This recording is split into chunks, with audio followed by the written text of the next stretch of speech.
Bom, galera, tô aqui com a Cláudia Regina, do Dicas de Fotografia. Estive presente no workshop dela sobre direção afetiva. Vou trocar uma ideia aqui com ela para vocês conhecerem mais ou menos o trabalho dela. Se apresente pro pessoal, seu nome, profissão, o que você faz e onde que a gente tá aqui hoje. Bom, eu sou a Cláudia Regina, estamos em Belo Horizonte, muito feliz de estar aqui. O que eu sou, não sou nada. Eu sou um ser humano solto nesse mundo. A primeira pergunta que eu tenho para te fazer é como que foi a sua introdução na fotografia? De onde surgiu essa vontade? Como que você começou a sua carreira fotográfica?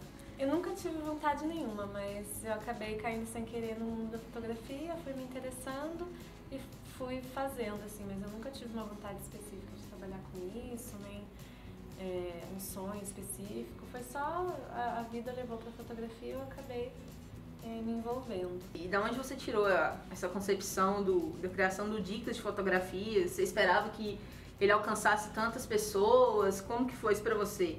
E acontece a parceria com seus colaboradores, que eu vi lá que você tem 2 colaboradores que te auxiliam, cuidando do blog, não tem uma coisa assim? Na verdade, bom, a primeira pergunta, né, eu decidi fazer o blog porque quando eu comecei eu não tinha, não fiz cursos, não tinha condições de fazer cursos formais, bons, então eu comecei procurando muitas informações de graça, tentava encontrar as informações de graça. E não tinha muita coisa na internet de fotografia para quem estava começando, nada muito simplificado, era tudo muito complicado. As pessoas falavam de fotografia às vezes, mas de um jeito muito complexo, usando aquelas palavras difíceis que quando a gente está começando não tem a menor ideia do que é. E aí, nessa época, né, quando eu fui aprendendo, eu pensei, então vou tentar criar um blog tentando simplificar isso. Então falando dos termos, das técnicas e de dicas, de forma mais humana, sem aquele monte de palavreado, sem stops, não sei o que, coisa muito complicada pra gente quando a gente vê de primeira. Então eu acabei criando o blog por esse motivo. Por muito tempo foi o único blog focado nesse nicho de fotografia, para dicas mesmo de fotografia, né? E hoje ainda bem tem muita gente mais falando coisas na nossa língua, né? Mas foi esse o objetivo inicial. E na realidade eu não tenho colaboradores para o blog, eu cuido dele sozinha, mas eu tenho uma amiga que trabalha com mídias sociais que cuida do meu Facebook, do Facebook do Dicas, da página do Dicas de Fotografia. O blog em si é bem independente, foi eu que criei tudo, eu que criei o layout, eu que mantenho, tanto que ultimamente não tenho até atualizado tanto. Porque eu tô viajando bastante e tal, então é bem independente. Sim. Em relação ao workshop, ele tem rodado pelo Brasil todo, né? De onde que surgiu essa sua ideia da criação dele?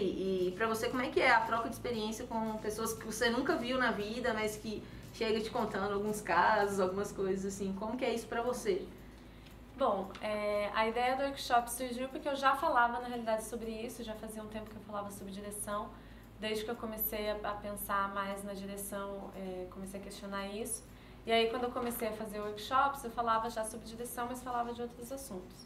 E no fim do ano passado eu resolvi focar mais na direção, porque é um assunto muito menos falado e eu fui tentando também trabalhar ele de uma forma mais sistemática, de uma forma mais pedagógica, para não ficar tão subjetivo o assunto da direção, para ter uma coisa mais prática, mais que você possa olhar e praticar e fazer aquilo. Então, e aí, como quase não tem muito workshop, curso sobre isso, aí eu resolvi focar só na direção mesmo. Sim. E resolvi levar também para todo o Brasil, para todas as capitais, justamente porque normalmente os cursos só acontecem no Sudeste, principalmente em São Paulo, então para quem é de outras regiões fica muito difícil, fica muito caro. Então eu resolvi levar e eu mesma ir para todas as capitais, para todos os estados, tentando fazer isso de uma forma mais em conta. Então o workshop ele custa R$200 desde há 4 anos atrás, desde que eu fiz ele custa o mesmo preço, sem inflação, nada, não mudei nada, continuou o mesmo preço. Sim. Só que por mais que R$200, eu acho que R$200 é bastante dinheiro, por incrível que pareça, é um dos mais baratos que tem na área, porque também cobra-se bem caro por coisas de fotografia, por ser também um hobby e uma profissão cara, então as pessoas aproveitam que, pô, quem tem dinheiro prefere focar em quem tem bastante dinheiro.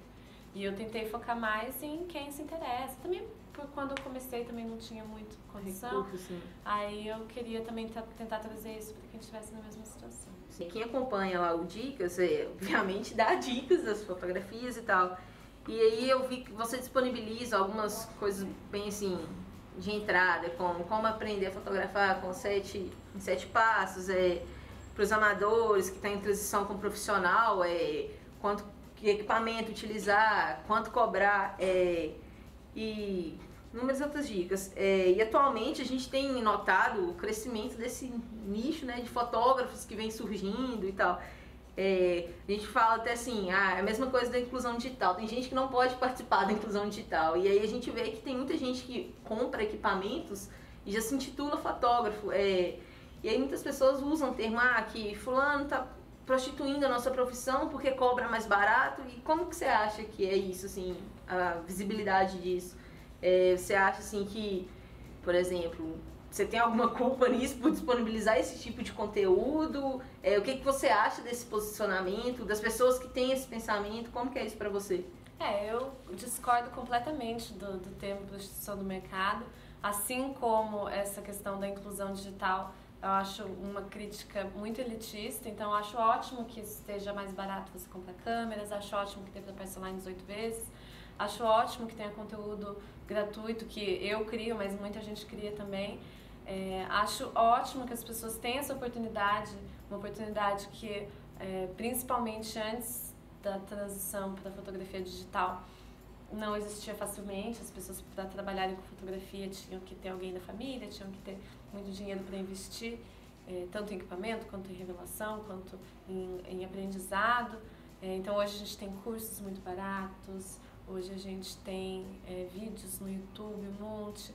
E é ótimo, porque várias pessoas que no passado não poderiam ter acesso a isso, hoje tem. E eu não concordo com o termo da prostituição do mercado, porque eu acho que tem espaço para todo mundo. Quem está cobrando barato está fazendo fotografia para quem pode pagar barato.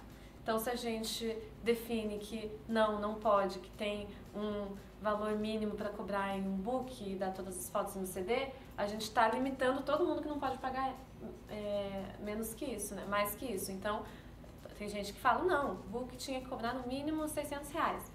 Então, quem tem R$100 só para pagar o book fica sem foto, então não merece foto. Pobre não merece foto.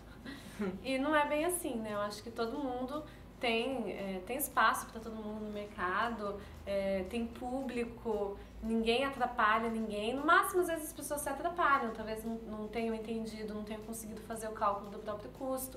Mas essas pessoas vão perceber isso, vão perceber que estão trabalhando demais, vão perceber que o lucro está sumindo nos custos.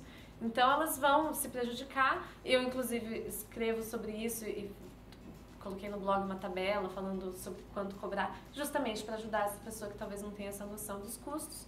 Muita gente que saiu do emprego fixo e vai trabalhar com isso não tem a noção de quanto custa um serviço, não tem a noção que tem que pagar, que a sua câmera vai ter que ser trocada daqui a 4 anos, ou 2, ou 1, o seu computador, não tem uma noção de vários custos ali, né? Acha que serviço parece uma coisa meio líquida, vou cobrar R$1.000, vou ganhar R$1.000. Então, normalmente, às vezes a pessoa saiu de um emprego fixo, que tinha um salário líquido mesmo, e não vê tanto isso. Então, ela pode se prejudicar, a gente vai lá e ajuda, explica, e fala, olha, dá uma calculada no seu custo. Mas prejudicar o mercado, não existe isso. O mercado não é uma coisa santa que está ali num canto e tem gente estragando. O mercado é tudo isso que está acontecendo. O mercado é líquido, não é uma coisa assim que está lá e aí tem gente vindo estragando. Não existe isso. Então, muito obrigada, Cláudia.